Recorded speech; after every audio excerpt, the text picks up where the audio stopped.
Hello, Ojai Democratic Club. I'm Andy Gilman, and thank you for reading my proposal there, my thoughts, and I really appreciate your time, and I very much appreciate you giving me the opportunity to present to you remotely, and I want to show you a couple of the reasons why I am remote. This is a picture of my kids, Nikki, Noah, and Sinead, up at the Ojai retreat. Here's my wife, Kate, and my sister, Felicia, and then most importantly, my new grandbaby, Ezra, who's a year old now. And we had planned a family reunion up at my sister's in Santa Cruz for a couple of months now. So I really want to go, and so I'm really sorry that I can't be there today. But I hope this is coming through okay. To tell you the truth, why am I running? Sometimes this story comes up, the brown bag lunches that some of you know about and attend. We heard one morning that our interim manager, Mark Scott, quit abruptly, just so frustrated with our council.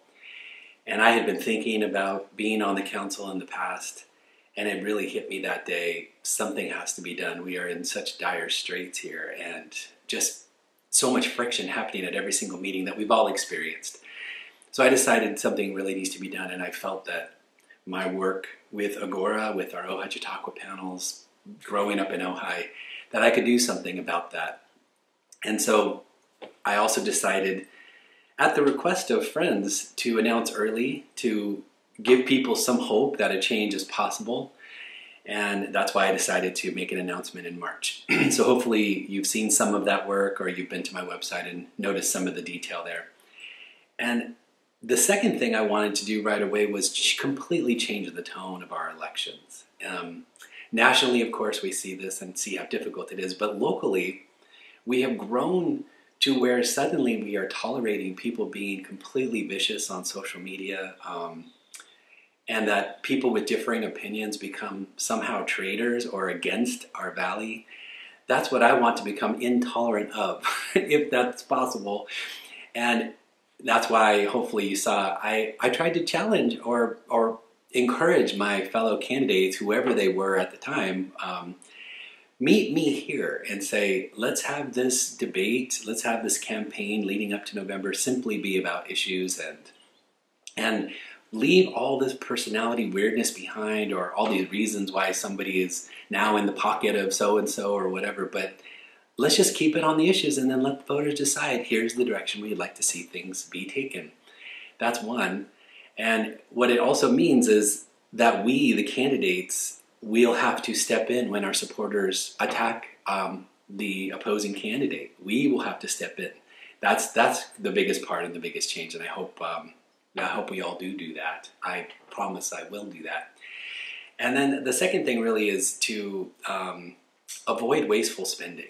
So if you remember the election a couple years ago, all of Ojai Avenue is littered with lawn signs. Everywhere lawn signs, and it just seems so wasteful. So I understand maybe it's inevitable, maybe it has to happen this way, but what I'd like to do instead is say, hey, listen, instead of spending, thousands of dollars on signs, give the money to Help of Ojai. Give it to the nonprofit that's doing something for our valley. Publicize that if you want to, but let's do that instead. And I hope, everybody who's running for any office will take up the spirit of that.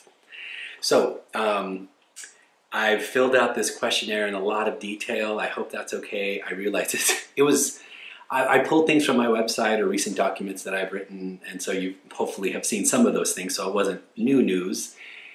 But I tried to be as comprehensive as I could. And I hope in my responses too that you've seen what I'm intending, which is a comprehensive approach where a solution meets many of the challenges that we have. So for example, if we think about something like workforce housing in the valley, let's say what OUSD is proposing, or there are some other proposals out there from some employers, what does that do? Well, they've surveyed some of their employees, and they know that they have employees who don't live here but would like to. That's one. And then secondly, now, I don't know if you've seen the recent traffic video that I made, but it's clear there is so much traffic coming in and out of the valley every single day for people who live here but don't work here, and then people who commute in for work who can't afford to live here. So we can chip away at that traffic. those are just two quick factors, but there are so many. And then the environmental concern that would be addressed with an effort like that, I hope is clear. So I won't get into all the details of all those policies. You've got them all there, but I hope in each one of those, I'm trying to be thoughtful with my research and thoughtful also with trying to reach out to the other side, as if there's only two sides or sides at all, but reach out to variable interest would be a better way of saying that. Now, I hope what I've said in the past was clear. It's this. If you have a group of people who, it's this encapsulated is what I mean to say by that. There are some people in our community who would like nothing ever built here ever again, or anybody else to move here. There are some of those people. And there are people who want to build all the time. And then there's a bunch of us in the middle somewhere. We want some things to be addressed, but no, we don't want to change the quality of our life here. That's why we're here. So if I think about the construction of a planning commission, and we're working on these things and seeing candidates forward, I think the best thing to do is you have a wide mix of interest and philosophies around there. Again, doing their duty, applying the ordinances, but they have different visions about where Ojai should go. And I think that those competing interests form a compromise. I think that's the kind of central tenet of our government, is that the wisdom happens when a compromise is reached.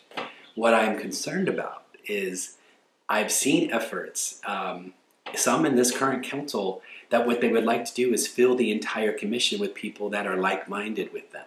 And the more the better, if not all of them. I think that's a gigantic mistake.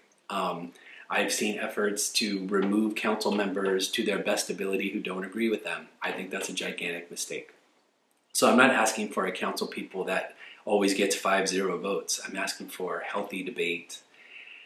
And that leads to possibly the main point, and I hope you see that clearly, is it's not sexy or glorious, but the first thing I think that needs to be done is we look very seriously at procedures. So you'll see in the document, I believe that Measure M should be enacted, and that would be reverting back to at-large voting. And so the mayor would become just a functional role within the council again. I believe in recording the closed sessions. I believe in some healthy back and forth in the conversations that we have among the council, etc. I'd like to see the legal costs publicized so we know when a nonprofit in town says we're going to sue the city in the interest of the city. I want everybody to understand what that's costing all of us. I think that's not always clear. So those are just a few of the efforts, but there are so many. A priorities workshop, an ethics guidelines, that's pretty much day one. There was talk and a little bit of effort to have an ethics policy or commission. It never happened. So that needs to happen right away. That just seems so obvious to me. Anyway, I'm not going to bore you and retell you all these things, but these are just a few. And I'll conclude with this. I was reluctant to run, and I felt more compelled to run. And I've said that a few times, probably to a few of you here in the audience. Through the effort over these past months of digging into the issues in ways I didn't quite understand, and then meeting with people who I thought had opposing views to mine, or, in some places were just at least non-congruent, but I'm seeing a lot of overlap here, and we're making some headway. So there's really key people now that we're having serious conversations, or you might see on social media.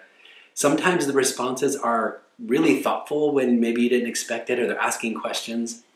So I think there's a lot of traction here. So my feeling has moved from feeling compelled to actually sort of being excited about it, and seeing that there really is a potential to bridge some gaps here. I desperately hope so. Whether, whoever ends up winning this race, that seems to me the key is, boy, we need to heal a divide. We need to do that through cooperation, through compromise, through focusing on the arts and the culture of our community, the nature of our community. So whatever happens, that's what I think should happen. So I humbly thank you. Thank you for considering me, and please let me know if anything is unclear, if you have any questions. Thank you.